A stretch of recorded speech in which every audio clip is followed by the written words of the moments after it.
Welcome back to a new week on Out of the Bubble podcast. My name's Rachel Peru, and it's so good to be back for series 5. I'm really enjoying this new series and talking to lots of different women that I've come across. Today's guest is somebody that I've actually met in person. I first met her on LinkedIn. She dropped into my message box and we've been talking ever since. So I had the pleasure of meeting her for a coffee in London when I was down there for a casting. And we just really hit it off. And I love the conversation. I love the work that she's doing. So today we are talking to Sarah Bryer. Sarah is the founder of ShowGirl Coaching. What a great name for starters.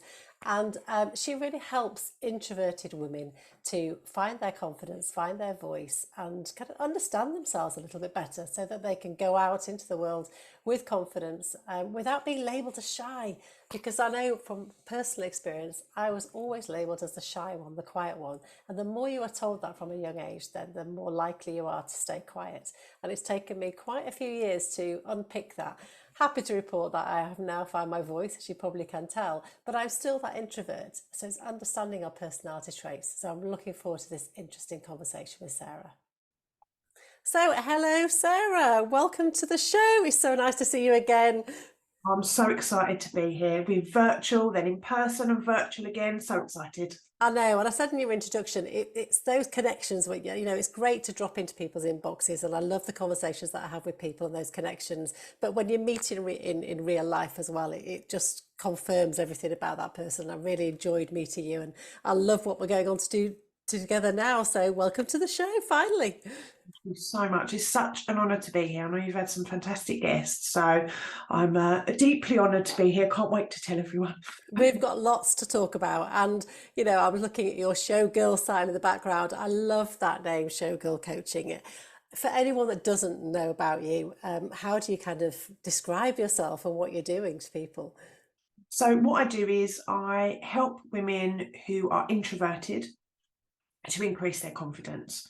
So the Showgirl name sort of started a couple of years ago. I'd started my business, and it was like, I didn't want to be Sarah Bryer Coaching because it wasn't fancy enough for me. Love it.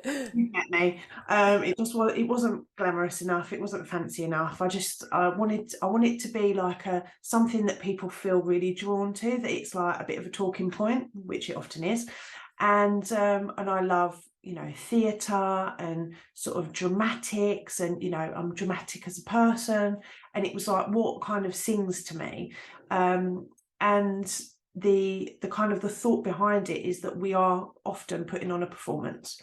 Women especially, we become, who people want us to be: mothers, daughters, carers, wives.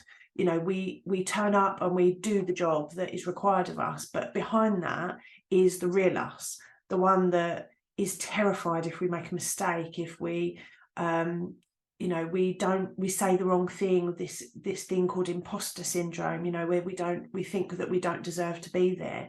And my job is to close the gap between the performance and your real self. I love what you do, and that's such a great description. And I ask all my guests at the start of each interview, if you could describe yourself in 3 words, what would they be? Dramatic. Empathic, and caring, I suppose. Like I'm a if you're into astrology, I'm a Cancerian, so I'm tough on the outside, but I'm a squishy ball of mess on the inside. I really care about people. I'm a people person. All my personality tests and my values all circle around people. I've mentioned it before, I have to earn a living, but I care about people. Like with networking, it's like my top tip to people, like when they're networking, is think of it in how can I help you, rather than thinking I've got to get my message out there. But how can I help somebody else? And it feels better. I'd like to do more for the world, but I've got so many hours in the day. But yeah, I'm just a soft, squishy mess of stuff. Gorgeousness. Yeah, don't tell everyone though. Your secret's safe with me. So let's talk about this conversation. This is a really interesting conversation because, we like to put labels on people, don't we? And society has kind of inherently class people that are my mind's gone blank because of the menopause. Introverted, that's the word, thank you. As being somebody they almost write them off sometimes, that they can't achieve the things that they want to do. They can't live a really fulfilled life because they may be holding themselves back. So what does being an introvert actually mean? So being an introvert there's nothing, well, first of all, as humans, there's nothing wrong with us. Yeah. We're perfectly perfect in an imperfect way. We're not everyone's cup of tea, but we are just fine the way we are. There's nothing wrong with us. So just get that out there. Yeah. But an introvert is somebody who needs to go and recharge. There's somebody who can do all the things. They can do presentations and they can do everything any extrovert can do, but they just need time to recharge. They need to take themselves away. They are somebody who thinks in their head. An extrovert thinks out loud. So when I'm thinking, I'm talking and I'm sort of figuring something out in my mind, but I'm saying the sentences and I get to the end. An introvert will be somebody who sits there and thinks or needs some time away to think. You can often see that when if you ever go to a meeting at work, people that don't say anything in the meeting, and often they get labelled as being rude, not interested. They have labels of, somebody who, doesn't have anything to share, when actually they're thinking inside their head. Yeah. So the reason that I started working with introverts was completely by accident. So my last corporate job was a big insurance company, and insurance is probably not where you'd expect to find somebody like me, but they hired me because of my people skills and to bring this team together. The team were data analysts. They were the most fabulously smart, the smartest group of women I'd ever worked with. They were just like, technically brilliant, but zero confidence, very little confidence. So the first lady that I met was shaking when I met her. And I thought, oh, I'm not that scary. So I wanted to hug her, but, we'd only just met and it would be awkward. But she was shaking when I met her, and as we built a relationship up, she'd been treated quite badly at work. She'd just been off with stress because people were calling her at 11 o'clock at night. She wasn't in a high-powered position where you would expect, well, you earn all this money, so you need to be available. She was an analyst. She should be able to do her job between 9 and 5, and not have to have that outside of work. And it would just people cutting her down the whole time. And she was shaking and all sorts, and it was awful. So we spent the next year building her confidence. I had to learn, I had other introverts in my team, and I had to learn how to work with introverts. So there are books out there, if you're interested, like Quiet, The Power of Introverts by Susan Cain is a really good one. And just understanding, actually, how do I connect with these people? I can't just tell them, like, come on, bite the bullet, let's just do it. They're not reacting to that at all. So I had to do loads of learning, loads of reading to get the best out of them. And this lady, she trusted me. We had really good conversations around why she felt the way that she felt. And we could only do that because she trusted me. Yeah. And that, whatever she said about other people within the business, that we would just handle it. I stood in front of her to protect her. So I took all the nonsense and I just gave her the bits that she needed to have. And it was really important, built her confidence throughout the year. And as that year went on, she then was running these project meetings like a boss. Like I would go into, I'd say, oh, can I come to your meeting? And she'd be like, what, like, am I doing something wrong? And I'm like, no, I'm just coming in for a nose. And I would watch this woman's body language be strong, and we would talk about bureaucracy and politics and help her to kind of understand it. And I would watch her, like, just getting people in the palm of her hand. And from the year previously, it was unthinkable. And I was so proud. I was just like, we did it together.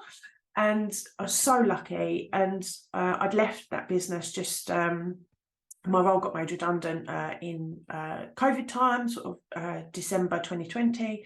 And a few months later, she'd sent me a message. We sort of kept in touch. And she sent me a message and we spoke to each other, and she said, oh, you know, like, I just, like, something awful's happened. I've been diagnosed with ovarian cancer. And, you know, it's like the worst moment ever, because you're just like, oh God. And it was COVID, and, you know, how scary that was for people. And she said, you know, I don't think I'd be able to cope with this if we hadn't have met. And like, even thinking about it now just brings me to tears, because she's, you know, she's fine, you know, she's in remission. It's, you know, God willing, it's all gone. But if that was my job, I kind of always see when I meet people, I've got a job to do, you know, and only sometimes later on you realise what your job was. And if my job was just to help her be fabulous, so that when she walked into that room and got that diagnosis, and she had an idea of how to handle it and what she was going to do. You know, this woman dealt with losing her hair. She had the most beautiful long brown hair, like she was just known for her hair. And, you know, just, I know it's not important because it's hair, but it's it is important, it is, right? yeah.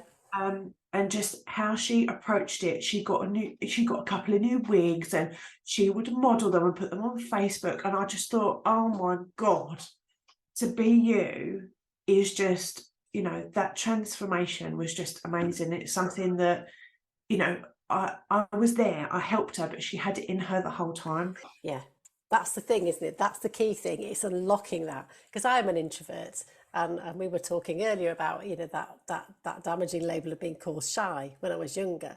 So then, if you're constantly told that you're that kind of personality, then you become even quieter, and almost like sometimes I was called arrogant because I wouldn't talk to people, or I would avoid eye contact. And it wasn't because I didn't want to, it's because I was in my own head, and then I became scared to be more visible. And obviously that's changed now, and I've done a lot of work on that. But it's that label, isn't it? And it's unlocking that. So where do you start in unlocking that? I think that you have to know yourself, and, you know, like I say, you're perfectly perfect in an imperfect world. You know, once you start understanding yourself, and, you know, so the opposite to you, Rachel, is that, you know, I was probably arrogant because I would just speak my mind, but I'm just thinking out loud. Just as an example, so I told you that I joined the PTA, and my first gig was to help out at the school disco. And my daughter's 6 and she thinks I'm amazing, right? I know that won't last for long. You know, you've got older children than me, I know. She thinks I'm brilliant, you know, I walk on water. And I said to her, I fancy wearing a party dress. And she was like, oh, you should. So I've got a party dress. I mean, I don't go to parties, she's 6, right? So it's, you know, it's got a forgiving amount of elastane in it. So I was quite pleased I could actually get in it. And, you know, I did have child catcher shoes on because, you know, at a party you don't want to not. But I turned up in this party dress, you know, all fluffy and everything. And they said, the PTA people, they said, well, we need somebody to go and sit in the DVD room. And I said, I did not wear this dress to go and sit in the DVD room. Too right. The women that knew me laughed, and the women that didn't looked at me like, oh, you think you're a bit of something, don't you? And I watched it. And when you're kind of aware of this kind of confidence stuff, is that I just say things because it's just what comes into my head, and I just spit it out. Because I thought it was funny. Like, if you'd have made me go in the DVD room, I would have been fine. But I just thought it was funny to say. And it was just interesting the way that people react to your confidence. That the people that didn't know me probably thought I was arrogant, and probably thought, oh, you think you're special. I just thought it was funny. And, you know, the perceptions of who we are as introverts and extroverts is probably quite similar, but because of different things. So back to what I was saying, is about knowing yourself. So I know that I just say things, it just pops out. And I used to feel really embarrassed about it, that, you know, it would be like, oh, well, you know, she's saying the wrong thing, or, you know, like embarrassing yourself. You've embarrassed yourself.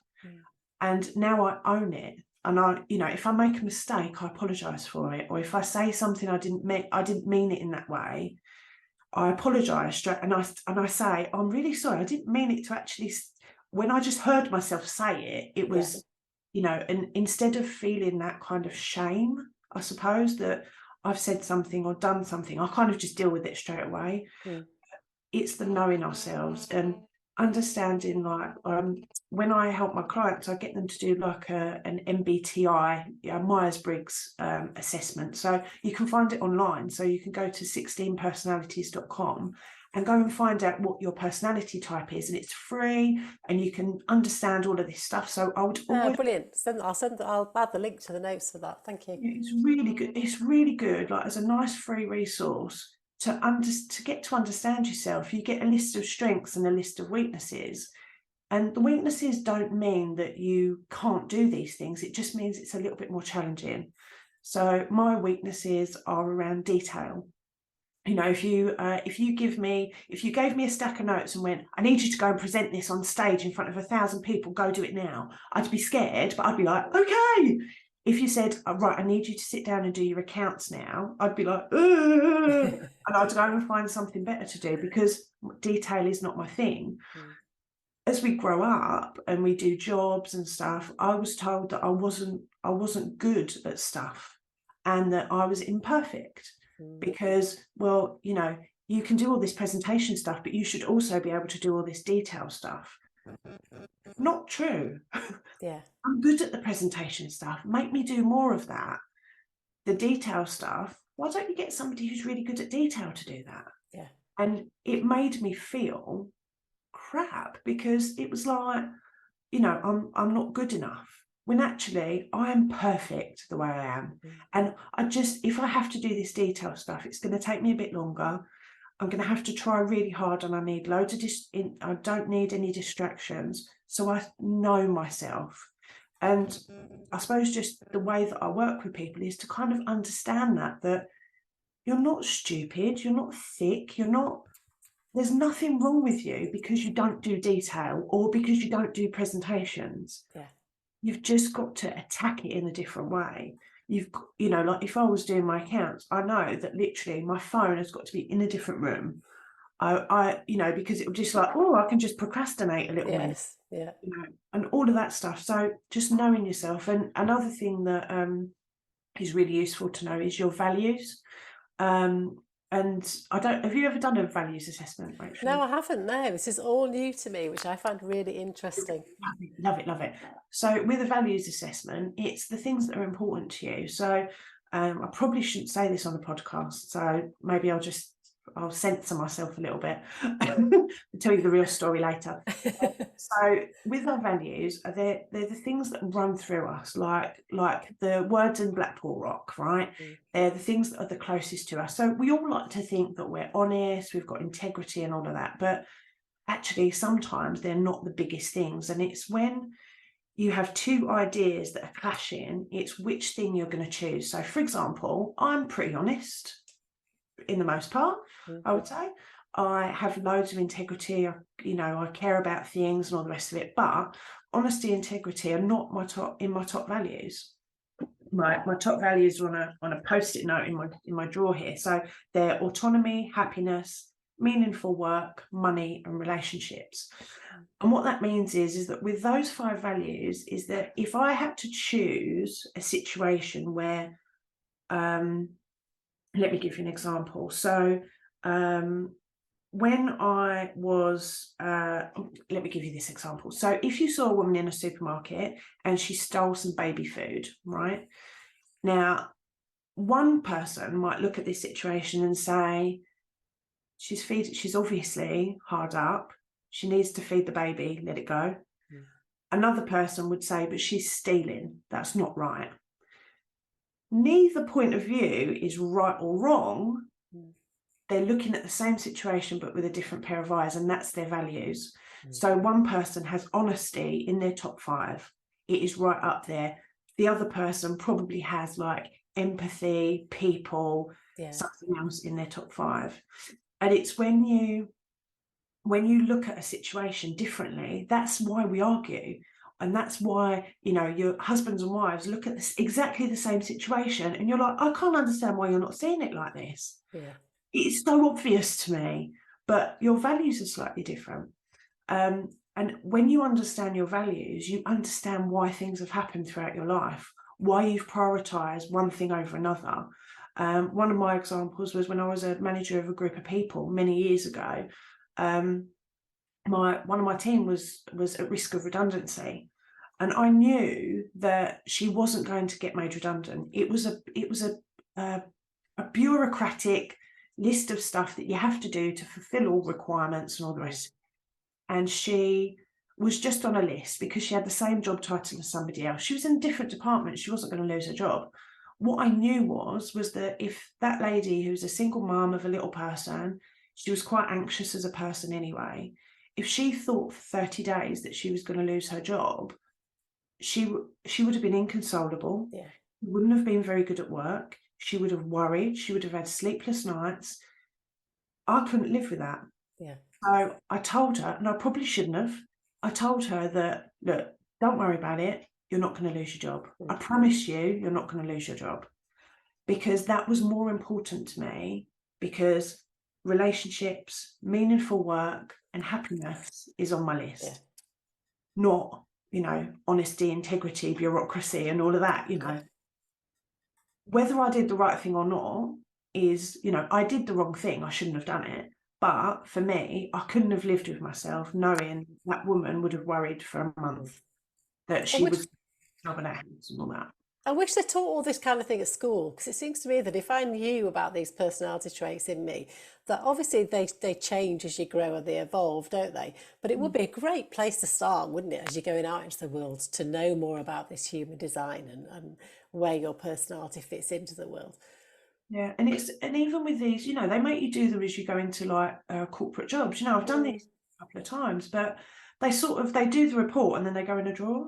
Yeah.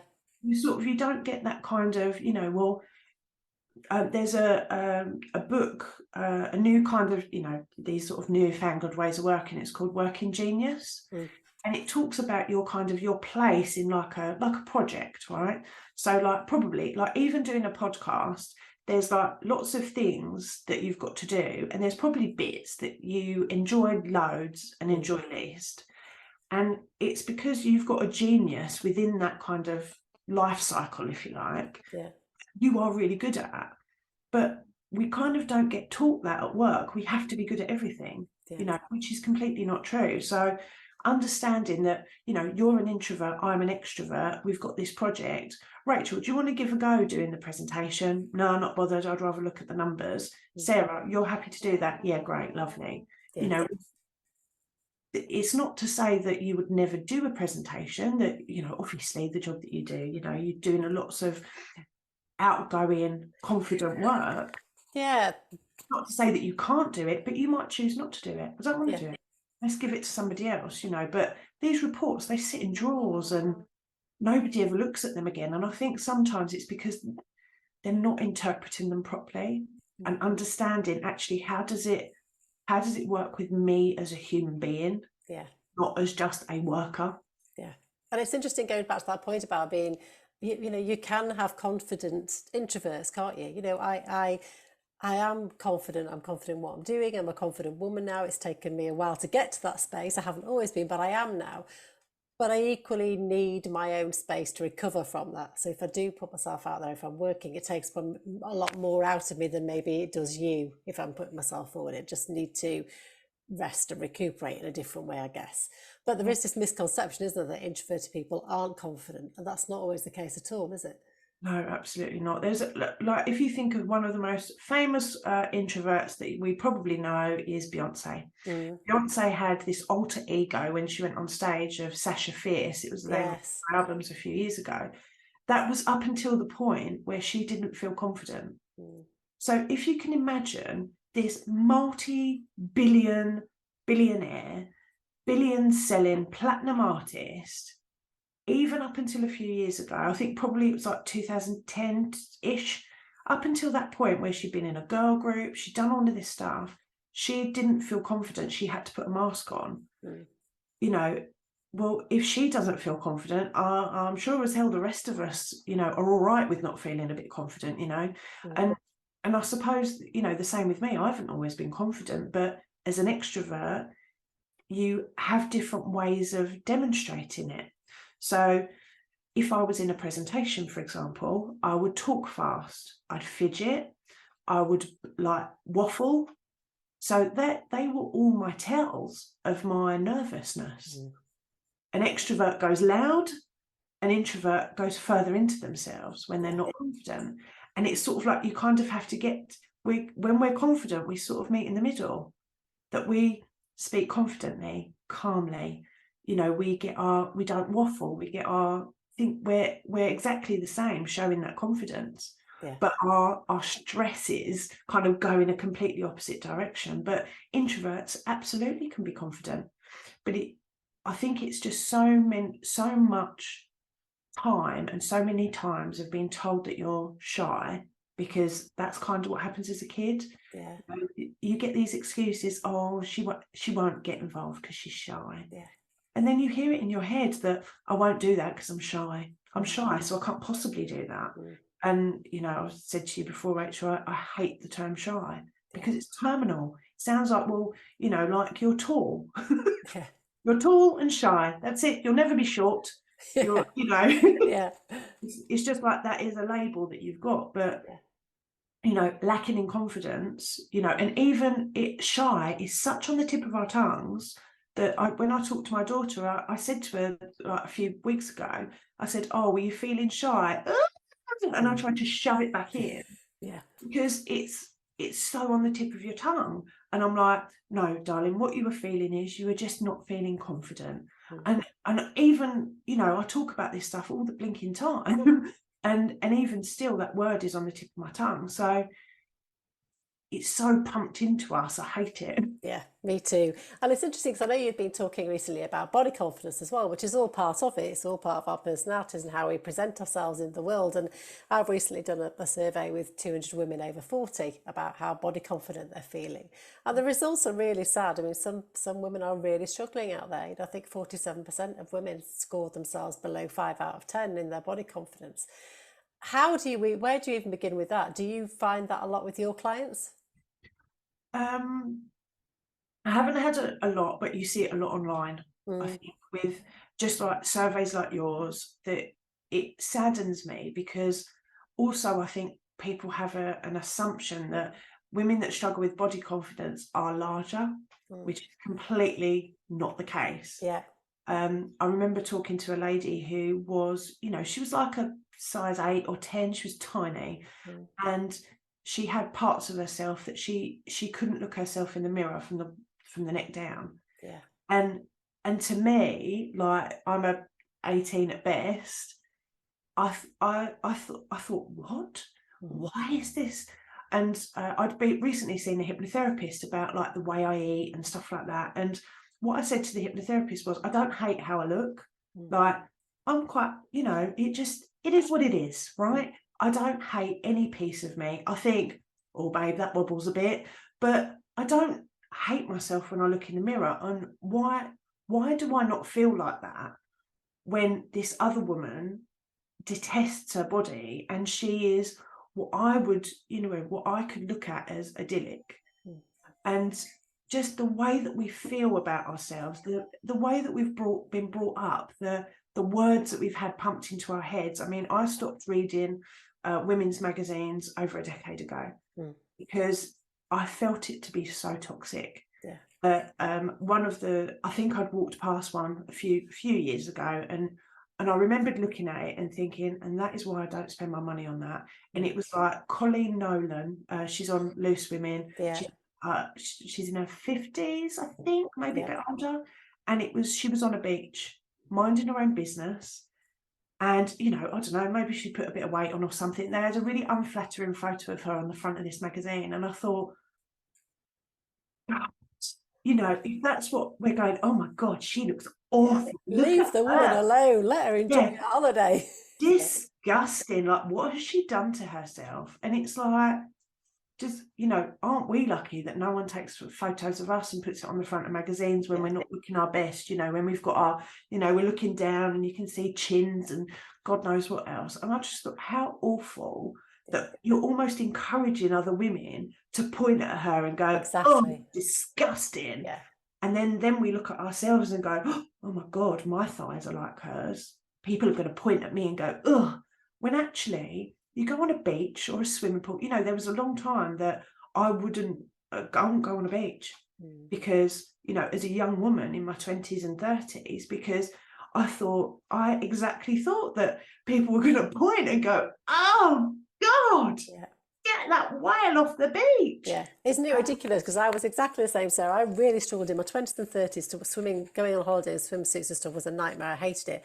And when you look back, I think, God, oh my God, what was I thinking? I was gorgeous. I was absolutely fine as I was. It's just we're all brainwashed by this toxicity.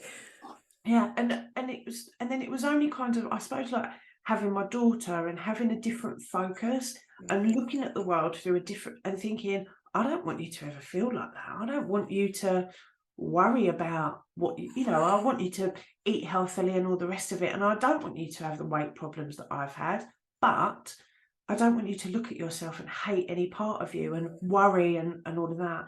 And yeah, and I stopped reading women's magazines because it made me feel really rubbish about myself. And I'm not very much on Instagram. I put stuff on there for ShowGirl, but just as a thing, there are a couple of people that I follow on Instagram because they're brilliant. There's a lady called Katie Bundenberg. She's absolutely tiny, but she sort of, she has period belly and, and all of this, and she's very honest about who she is. Another lady, can't remember her name, but she used to be on Geordie Shore a million years ago, Vicky something or other. Pattinson, yeah. Yes. And Yeah. she has, she's a beautiful woman, she's glamorous, I like she her. looks amazing, but she also shows this flip side of, when she takes her makeup off and she's got spots and, all the same stuff that the rest of us have. She's very honest about that. And I think she's come through quite a journey herself because she shows these photos quite rarely of like when she was very, very thin because of the media. It is about curating your feed so that you follow really positive, diverse people. Massively, if you're 40 or 50 following 20-year-olds and wondering why you don't look like them, it's futile. Don't do it. You're not going to look like them ever. Follow people like Rachel, follow people like these women that look like you. When you walk down the street and when you look on the beach, you don't see Cindy Crawford. No. If you're lucky you might, but you rarely see these women where you think, gosh, she's gorgeous. Yeah. Body, she's amazing. Very rarely. Most people are very ordinary. Yeah.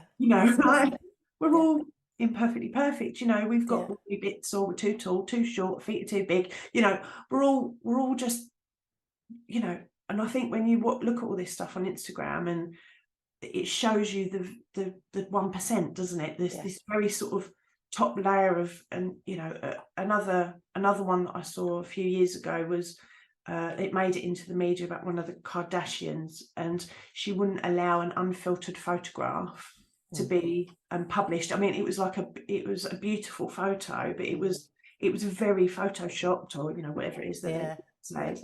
And she wouldn't allow an unfiltered photo. She went berserk apparently.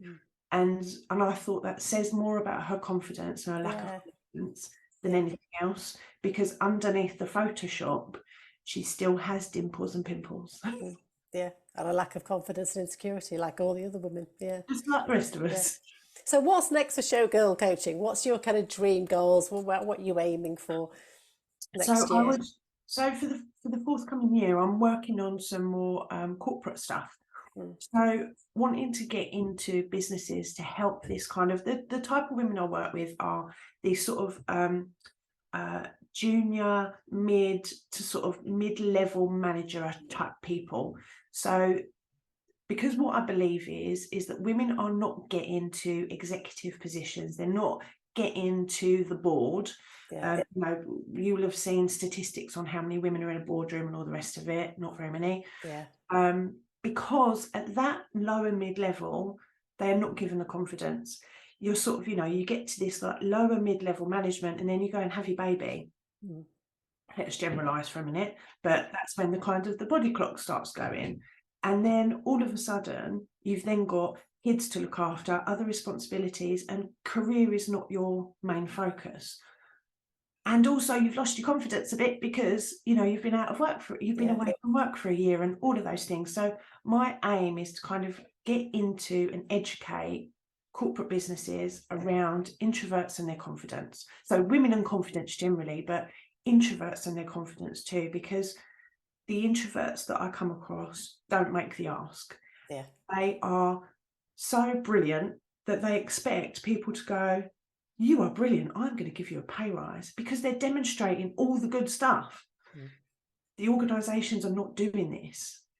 When you know, if you've ever worked in a sort of, you know, organisation that's a, you know, bureaucratic nonsense, it's the loud one that gets the pay rise. It's the loud one that stands on the table and goes, look at me and everything I've achieved. That was me, because I demanded, especially as I got more confident, I demanded that I had attention, because I was like, hang on a minute, I'm not getting a pay rise, I want a pay rise. Yeah. So I'd get on the table and, you know, get my banner out and everything. The great thing is that when I had a team, I did that for my team, but only because I'm that kind of person. So I just want more of me.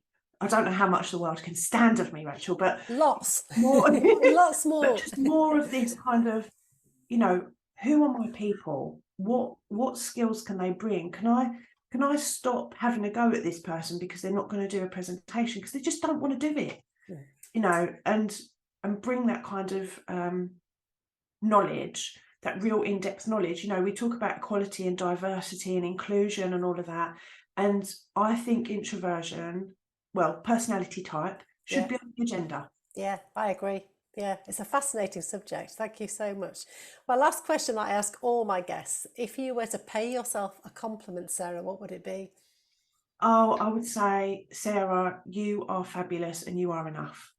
Everything that you do is for a great reason, and you are enough. Fabulous. And yes, you And to are. your listeners as well, you are enough. Yeah. And I'm so glad our paths have crossed. How can people come and find you? So you can go to my website, showgirlcoaching.com. I'm in all the usual places. I toyed with TikTok, but we're not doing that. But mostly on LinkedIn and on Facebook. Thank you so much. Pleasure to talk to you as always. And So yeah, thank you and have a great week. thank you. Bye. What an interesting conversation. Really enjoyed talking to Sarah, and I will get the links off her for the personality test and the values test, because I think that would be a really interesting exercise to do. Knowledge is power, isn't it? There's, like Sarah said, there's no right or wrong personality trait here. It's about embracing who you are and what your core values are and learning to understand them a bit better so that you can go out into the world with confidence, whatever, whether you're an extrovert or an introvert. You know, I am an introvert, but it doesn't mean to say that I'm not confident. I just call myself quietly confident. But we all have our own ways to move through life, and it's understanding who we are at the core of that we know knowledge is power, isn't it? So thank you, Sarah, for sharing all that expertise, knowledge. Really enjoyed our conversation. And, you know, it goes to show you, doesn't it, that there's so many women out there that are in some amazing positions in work that are often overlooked and misrepresented because they're labelled by something. We have to stop these labels because we've got so much value to offer, especially later in life. We've got all this knowledge and wisdom to share, so we make sure we're not written off for that. I will be back with another inspiring guest. If you would like to find out more about the work that I'm doing, then why not join the Step Out of the Bubble Facebook group? I'd love to see you in there. We've got over 300 women in there now. I love sharing and having this community, and it's really a safe space to connect with other women and to learn and be inspired and encouraged by. So come on over to Facebook Step Out of the Bubble Facebook group, and it's free, and I do weekly lives and we just have a really interesting conversation, so I'd love to see you in there. I'll be back soon, but in the meantime, keep being fabulous.